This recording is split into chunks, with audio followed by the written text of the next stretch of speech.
J'suis une millennial. Ça paraît dans ma face. Pas l'air bien vieille, mais quand même pas Gen Z.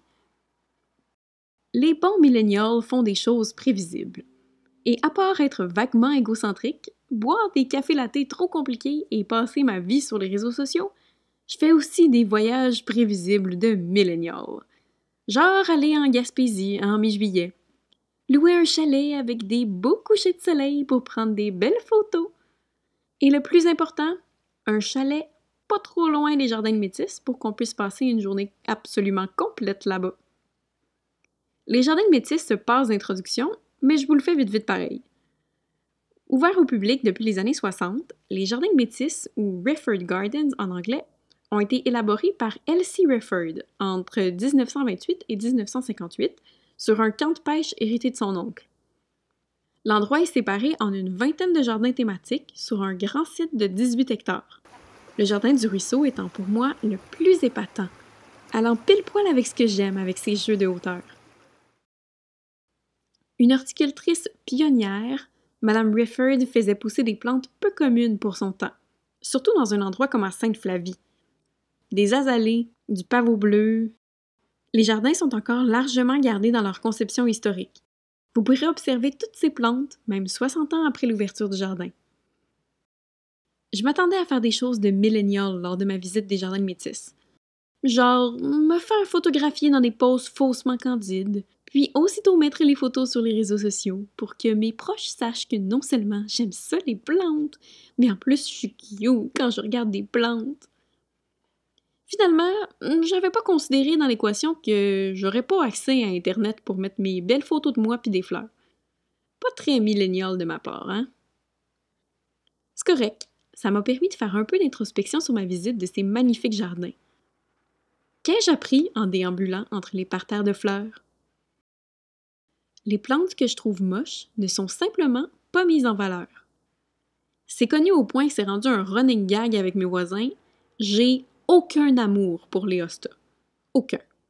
Je sais qu'il y en a des funky, que c'est résistant, que c'est pas cher, mais diantre que ça m'ennuie, un hosta. Au malheur, la seule plate-bande travaillée dans la demeure que j'ai achetée était une grosse talle de hosta. Grosse statement un peu hautain, j'ai toujours cru que les gens plantaient des hostas par paresse, physique et intellectuelle.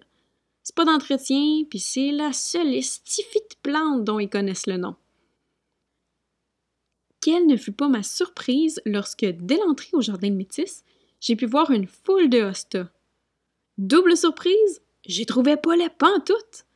J'ai réévalué mon existence, cherché à savoir si je faisais de la fièvre ou que je délirais. Non, c'est bien ça. Je les aime, ces hostas-là. Ici, j'ai trouvé beau dû à leur agencement. Plutôt qu'être une grosse talle informe et monolithe, ou un hosta solitaire, on pouvait voir des hostas parsemés ici et là, entourés d'autres plantes aux textures différentes. Un fouillis de feuilles ondoyant à la brise douce, comme un gros tapis vert touffu. C'est pas les hostas que j'aime pas, c'est leur présentation. Je devrais reconsidérer les légumes humbles. On trouve un adorable potager au Jardin de Métis. Ils y plantent une foule de légumes, travaillant sur l'esthétisme de l'arrangement. Des fleurs, des couleurs, des inattendus. Bref, des choses pour plaire aux petits yeux. Un autre attrait du jardin est l'incroyable resto Villa Estevan Lodge. Dans un joli bâtiment patrimonial, toutes les pièces ont l'air du boudoir de Richard Gilmore. Ils y servent un menu où les plantes de leur potager sont valorisées. Des amuse-bouches couverts de soucis et de pensées, des desserts aux petits fruits et aux conifères du coin. Malgré les recettes complexes, ce qui m'a marqué était des petites rabioles servies en accompagnement du poisson. C'était tellement bon, j'en ai oublié de prendre une photo. Imaginez-vous une assiette qui ressemble pas mal à ça, sauf que ça serait du turbo et ça serait des petits quartiers de rabioles. Les rabioles étaient cuites simplement, probablement dans un bouillon léger ou vapeur. Pourtant, ce traitement minimal les rendait tellement goûteuses et juteuses, j'ai adoré. Après le dîner au jardin, j'étais obnubilée par les rabioles. Normalement, je boude ce genre de légumes. Ça me tente pas de faire pousser des légumes racines si je peux en acheter pour 2 piastres au marché. Sauf que voilà, j'ai adoré ces ravioles, j'en ai remangé en vacances, puis j'ai fait venir des graines dès que je suis revenue chez nous. C'est le souvenir de mon repas au Estevan Lodge qui rend ce légume merveilleux. Sinon, c'est quand même bien juste un petit navet. Le clou du spectacle, ne pas être des plantes exotiques. Les jardins de métis ont une équipe complète de jardiniers. Ils peuvent se permettre d'avoir des plantes insolites et difficiles d'entretien.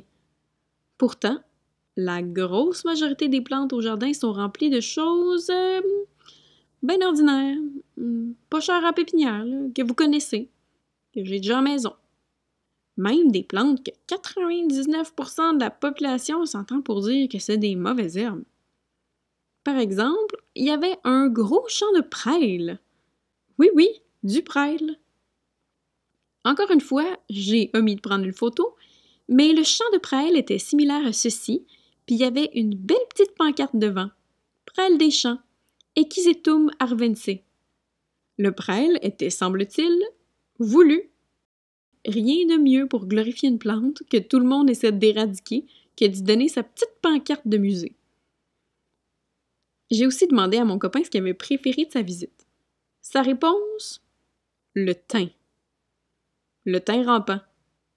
Pas les roses, pas le pavot himalayen. Le thym serpolet. Ben maudit toi chose, du thym bien ordinaire. Comme quoi ça sert à rien de stresser pour trouver des plantes exotiques. Je vous décrirai pas les jardins de métis en plus de détails, histoire de vous laisser un peu de surprise. Mais promettez-moi de planifier un petit arrêt là-bas lorsque vous passerez dans le bas du fleuve. C'est un 3 heures ou un 8 heures que vous regretterez pas. On se revoit les mains dans terre, guys. Bye!